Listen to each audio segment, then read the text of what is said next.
দেখেন পেঙ্গুইনটি সামুদ্রিক শামুক দ্বারা কীভাবে আক্রান্ত হয়েছে। পেঙ্গুইনটি ভালোভাবে নড়াচড়া করতে পারছে না, তাই পেঙ্গুইনটি মানুষের কাছে গিয়ে সাহায্য চাইতে গেল। মানুষগুলো এসে তাকে সাহায্য করতে শুরু করলো। পেঙ্গুইনটি অনেক খুশিতে লাফাতে থাকলো। মানুষগুলো পেঙ্গুইনের শরীর থেকে সামুদ্রিক শামুকগুলো সরাতে শুরু করলো। আধুনিক যন্ত্র দ্বারা তাকে সরাচ্ছে।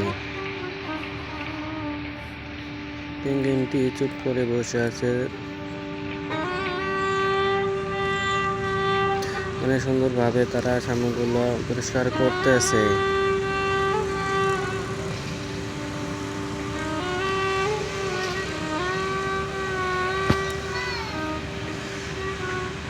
শরীরটা একদম পরিষ্কার করে দিল। তারা শ্যাম্পু দিয়ে পেঙ্গুইনটিকে ধুয়ে দিল।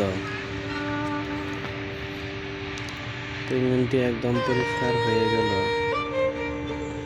পেঙ্গুইনটি চুপ করে বসে আছে।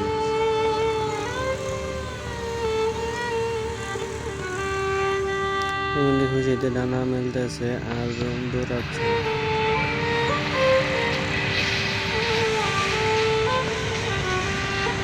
এখন পেঙ্গুইনটি অনেক খুশি, সে হাঁটতে শুরু করতেছে আর দৌড়াচ্ছে। মানুষটা পেঙ্গুইনটিকে ধরে কোলে করে নিয়ে গেল।